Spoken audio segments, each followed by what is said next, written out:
Alright guys, today I will be putting this GM one wire high output alternator on my truck, my Mazda B2200.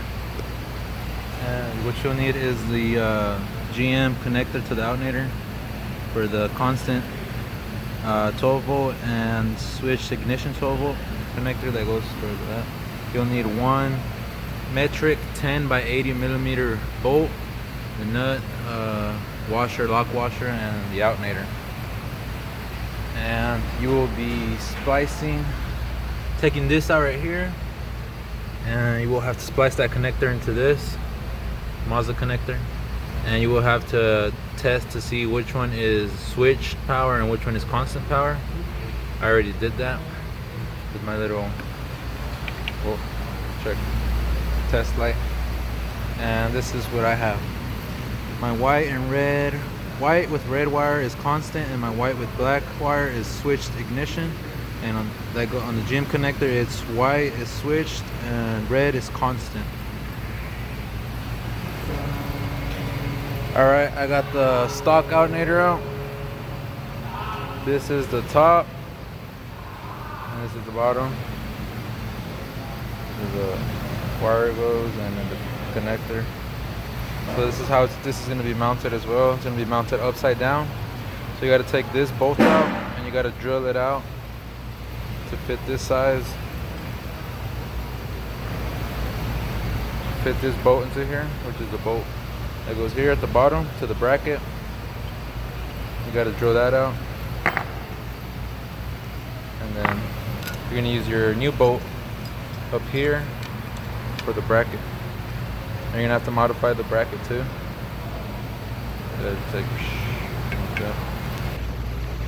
Okay, I enlarged the hole on the new alternator for the bolt, for the bottom on the bracket, and I went up from a smaller size to a bigger size, and then finally to that size right there. I also forgot to mention, you're gonna have to get a new belt for the new alternator, a thinner belt, because the one on there is too wide and it'll get destroyed. I tried swapping out the pulleys, but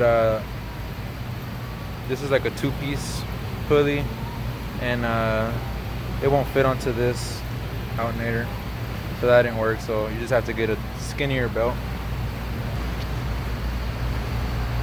Okay, and this is the bracket that goes right here. It's a 12 millimeter bolt. Take it off, and you're gonna have to enlarge the slot right here to fit this new bolt, the 10 by 80 millimeter bolt. Alright, so this is the bracket. I have it on the vise. I need to get that bolt to fit in this slot. So what I'm using is a carbide bit, and I'm just grinding away on one side to keep the other side as my reference. Then just grinding away on this outer edge right here until the bolt fits. It almost fits. It's like going in. I just need to hit it from the other side, I think. But it's almost in there, and that's how you wind up that slot, and that's how I'm doing it anyways.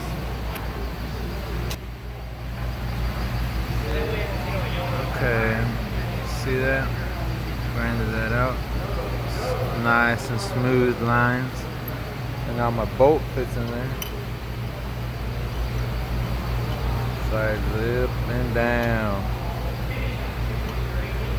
Nice and smooth. Now I'm about to solder this connector onto my wiring right here. I already cut off the connector. Strip the wires right there, you see them? So remember, heat shrink tubing. Alright, I'm about to start soldering. Got my little butane solder torch thingy. That's some wire right there. And yep. Alright, got my connector soldered in. Got the red going to the white with red wire, and the white going to the white with black wire. Now I just gotta put the heat shrink over it and heat it up and get it all nice and wrapped up in tape and stuff. Keep it protected. Alright, got my connector all nice and wrapped up. Black tape just to have it look nice or whatever. Now I'm gonna put the alternator on. Okay, got the alternator bolt going through the bottom bracket. So that's the front, and then the back. In the back you're just gonna have the nut.